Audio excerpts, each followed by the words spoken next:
할렐루야. 우리 함께 기도하심으로 8월 7일 월요일 새벽 예배를 하나님께 올려드리겠습니다. 사랑과 은혜가 풍성하신 하나님, 오늘도 우리의 영혼을 깨워주시고 하나님 앞에 나와 말씀으로 하루를 시작하게 하여 주시니 감사합니다. 오늘 말씀을 통하여 하나님의 은혜를 깨닫게 하여 주시고 우리를 향하신 그 하나님의 뜻 우리가 품고 우리의 삶의 자리로 나아가는 은혜가 있게 하여 주시옵소서. 감사하오며 예수님 이름으로 기도드립니다. 아멘. 오늘 하나님께서 우리에게 주신 말씀은 예레미야 16장 1절에서 13절까지의 말씀입니다. 예레미야 16장 1절에서 13절까지의 말씀을 우리 함께 봉독하겠습니다. 여호와의 말씀이 또 내게 임하여 이르시되 너는 이 땅에서 아내를 맞이하지 말며 자녀를 두지 말지니라. 이곳에서 낳은 자녀와 이 땅에서 그들을 해산한 어머니와 그들을 낳은 아버지에 대하여 여호와께서 이와 같이 말씀하시오니 그들은 독한 병으로 죽어도 아무도 슬퍼하지 않을 것이며 묻어주지 않아 지면에 분토같을 것이며 칼과 기근에 망하고 그 시체는 공중의 새와 땅의 짐승의 밥이 되리라. 여호와께서 이와 같이 말씀하시되 초상집에 들어가지 말라. 가서 통곡하지 말며 그들을 위하여 애곡하지 말라. 내가 이 백성에게서 나의 평강을 빼앗으며 인자와 사랑을 제함이라. 여호와의 말씀이니라. 큰 자든지 작은 자든지 이 땅에서 죽으리니 그들이 매장되지 못할 것이며 그들을 위하여 애곡하는 자도 없겠고 자기 몸을 베거나 머리털을 미는 자도 없을 것이며 그 죽은 자로 말미암아 슬퍼하는 자와 떡을 떼며 위로하는 자가 없을 것이며 그들의 아버지나 어머니의 상사를 위하여 위로의 잔을 그들에게 마시게 할 자가 없으리라. 너는 잔치집에 들어가서 그들과 함께 앉아 먹거나 마시지 말라. 만군의 여호와 이스라엘의 하나님께서 이와 같이 말씀하시니라. 보라, 기뻐하는 소리와 즐거워하는 소리와 신랑의 소리와 신부의 소리를 내가 내 목전 내 시대에 이곳에서 끊어지게 하리라. 내가 이 모든 말로 백성에게 말할 때 그들이 내게 묻기를 여호와께서 우리에게 이 모든 큰 재앙을 선포하심은 어찌 됨이며 우리의 죄악은 무엇이며 우리가 우리 하나님 여호와께 범한 죄는 무엇이냐 하거든. 너는 그들에게 대답하기를 여호와께서 말씀하시되 너희 조상들이 나를 버리고 다른 신을 따라서 그들을 섬기며 그들에게 절하고 나를 버려 내 율법을 지키지 아니하였음이라. 너희가 너희 조상들보다 더욱 악을 행하였도다. 보라, 너희가 각기 악한 마음의 완악함을 따라 행하고 나에게 순종하지 아니하였으므로 내가 너희를 이 땅에서 쫓아내어 너희와 너희 조상들이 알지 못하던 땅에 이르게 할 것이라. 너희가 거기서 주야로 다른 신들을 섬기리니 이는 내가 너희에게 은혜를 베풀지 아니함이라 하셨다 하라. 아멘. 하나님께서 오늘 이 말씀을 통해서 우리에게 은혜 주시기를 소원합니다. 우리는 사실 잘 생각해보면 아주 소중한 것들에 둘러싸여 있습니다. 우리는 불과 얼마 전에 이 팬데믹이라는 유례가 없는 상황을 겪으면서 우리가 너무나 당연히 누려왔던 일상이 얼마나 소중한 것인가를 깨달았었습니다. 하지만 또 정말 얼마 지나지 않았는데 얼마 안 지났는데 그 소중함을 망각하고 있는 것 같습니다. 우리가 마시는 공기, 지저귀는 새들의 소리, 푸른 하늘과 구름들, 부모님과 우리의 가족들, 친구와 이웃들 모두 우리에게 너무나 소중한 존재이죠. 하지만 우리는 대개 그것들을 망각하며 살아갈 때가 더 많습니다. 하나님의 은혜도 마찬가지죠. 우리가 우리의 일상 가운데 참 많은 은혜를 누리고 있습니다. 사실 뜯어보고 살펴보면 그렇습니다. 하지만 모든 게 당연하고 자연스러워질 때 우리는 그것을 잊어버리게 됩니다. 그래서 오늘 하나님께서는 그들에게 주셨던 은혜를 거두시겠다고 말씀하십니다. 왜일까요? 징벌하시기 위해서, 그들을 꾸짖기 위해서, 하나님께서 화를 내시기 위해서가 아니라 오히려 그들에게 하나님의 은혜를 더욱 깨닫게 해주기 위해서 하나님께서는 그들에게 주셨던 하나님의 은혜를 거두시겠다 말씀하십니다. 오늘 본문 1절에서 10절까지의 말씀은 크게 세 문장으로 정리해 볼 수 있는데요. 아내와 자녀를 두지 말라, 초상집에 들어가지 말라, 잔치집에 들어가지 말라입니다. 2절 말씀만 한번 읽어보겠습니다. 2절 말씀 같이 읽어보겠습니다. 너는 이 땅에서 아내를 맞이하지 말며 자녀를 두지 말지니라. 아멘. 하나님께서 왜 예레미야에게 아내를 맞이하지 말고 자녀를 두지 말라고 하는 것일까요? 하나님께서는 선지자의 그 삶과 그 삶의 모습과 행동을 통해서 그 모습으로 예언하고자 하셨던 것입니다. 마치 행위 예술가처럼 이 선지자의 기이한 행동은 사람들에게 그들이 그 성이 그 민족이 맞이할 미래를 예언하게 한 것입니다. 당시의 유대 사회에는 결혼하지 않은 남자는 단어조차 없었습니다. 우리나라 말로는 총각이라는 말이 있는데 그 유대 사회에서의 그 히브리어에는 총각이라는 말이 없다고 합니다. 그만큼 결혼하지 않는 남자는 비정상적인 사람이었고, 또 하나님의 축복을 상징하는 자녀들이 없는 사람은 하나님의 저주를 받은 사람으로 취급했다고 합니다. 그런데 하나님께서 예레미야에게 아내를 맞이하지 말고 자녀를 두지 말라라고 말씀하시는 것이죠. 이 선지자 예레미야의 삶이 얼마나 고달팠을지, 주변의 시선이 어떠했을지 우리는 상상할 수 있습니다.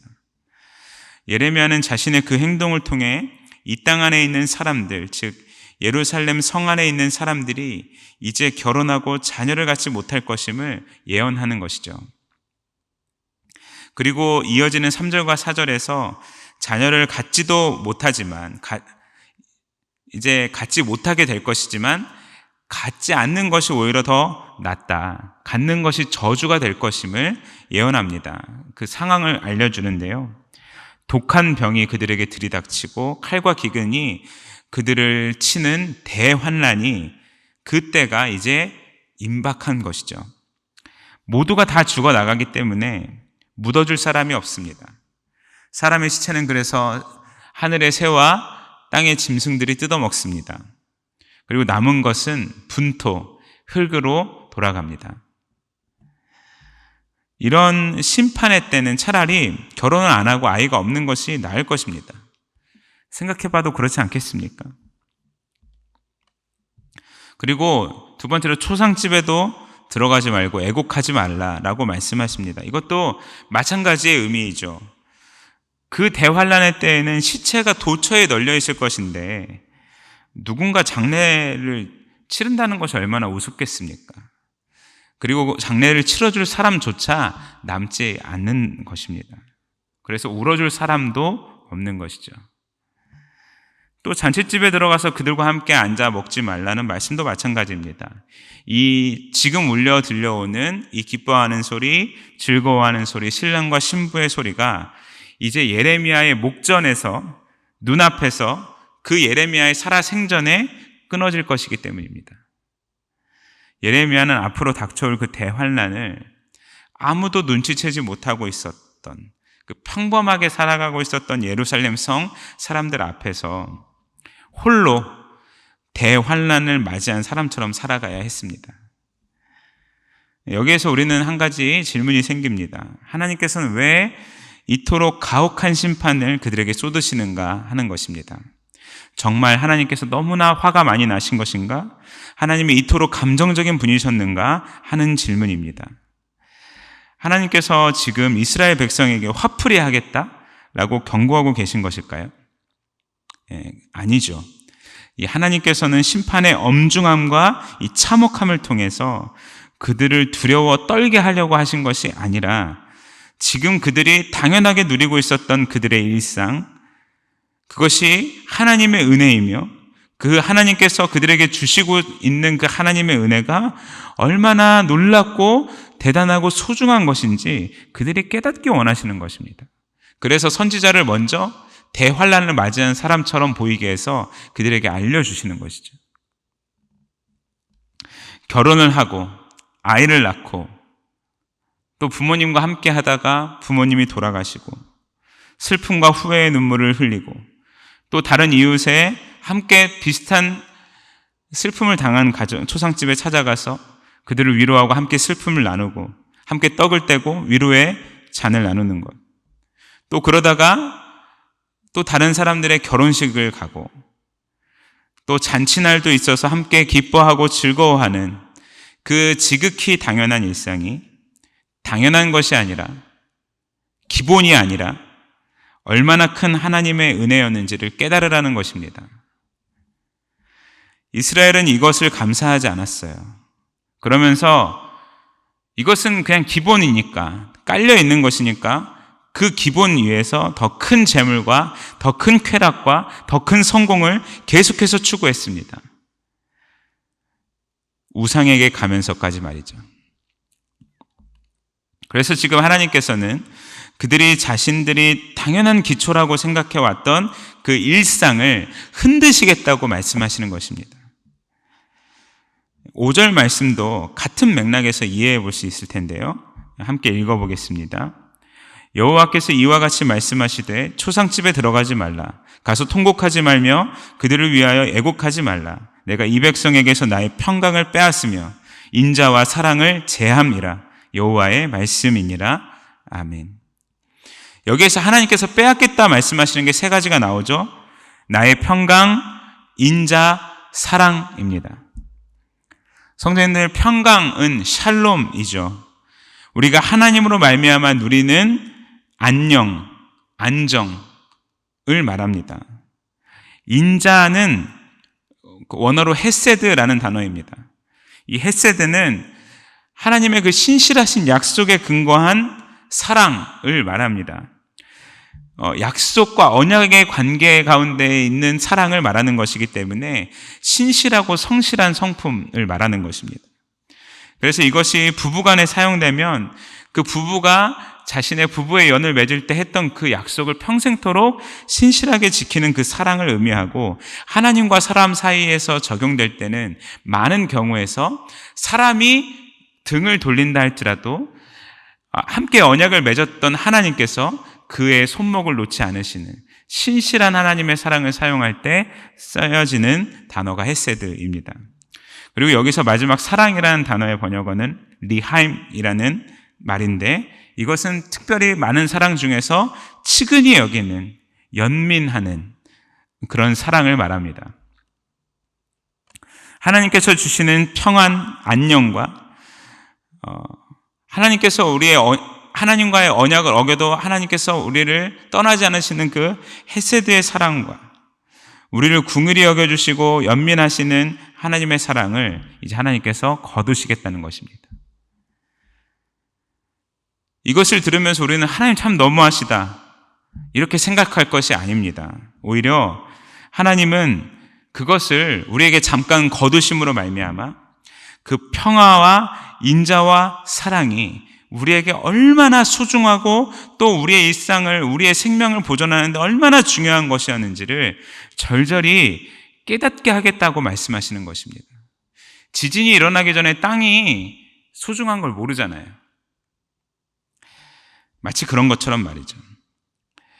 우리가 건강하고 통증이 없을 때는 건강의 소중함을 전혀 인식하지 않지만, 우리에게 통증이 찾아오고 병에 걸리면 우리가 아무 통증도 없고 건강한 것이 얼마나 소중했던 것인가, 얼마나 큰 복이었나 깨닫지 않습니까?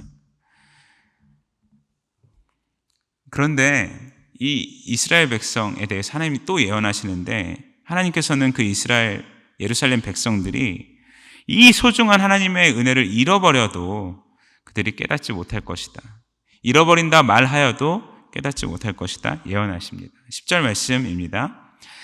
내가 이 모든 말로 백성에게 말할 때 그들이 내게 묻기를 여호와께서 우리에게 이 모든 큰 재앙을 선포하심은 어찌 됨이며 우리의 죄악은 무엇이며 우리가 우리 하나님 여호와께 범죄한 것은 무엇이냐 하거든.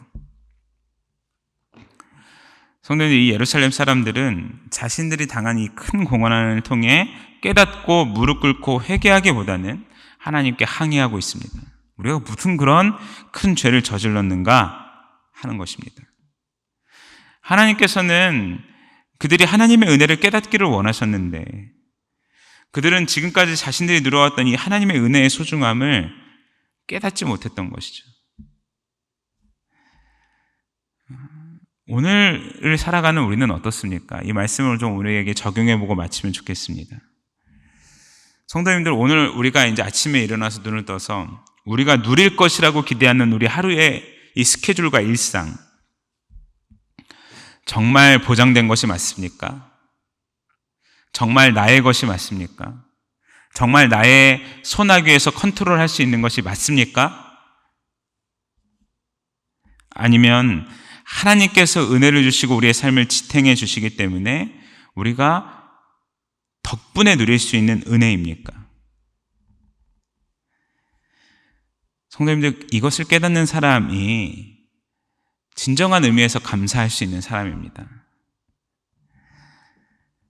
그리고 하나님께 감사하고 작은 일에도 감사할 줄 아는 사람은, 그 마음의 길이 터져 있는 사람은 우상을 찾지 않습니다. 왜냐하면 우상은 우리의 결핍과 우리의 욕망에서부터 잉태하기 때문입니다. 저와 우리 성도님들에게도 이 큰 환난이 오기 전에 성도님들 먼저 깨닫고 감사하는 삶을 살 수 있게 되기를 간절히 축복합니다. 그래서 늘 하나님과 함께하고 하나님이 가장 미워하시고 가장 싫어하시는 그 우상 숭배의 죄악, 우리의 욕망의 우상을 음란하게 섬기는 그 죄악이 우리의 삶에서 떠나가게 되기를 간절히 축복합니다. 함께 기도하시겠습니다. 사랑과 은혜가 풍성하신 하나님 감사합니다. 하나님께서 오늘도 우리에게 큰 은혜 주셔서 우리가 잠자리에서 눈을 뜰 수 있었고 호흡할 수 있었고, 하나님, 우리가 일할 수 있는 많은 일터와 우리의 가정과 우리의 많은 이웃들과 함께 더불어 살아갈 수 있도록 하나님의 은혜를 허락하여 주시니 너무나 감사합니다.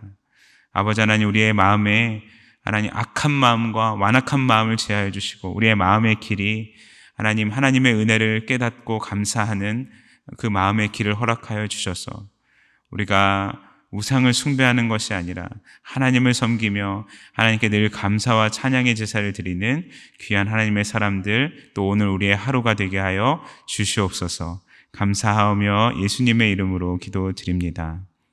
아멘.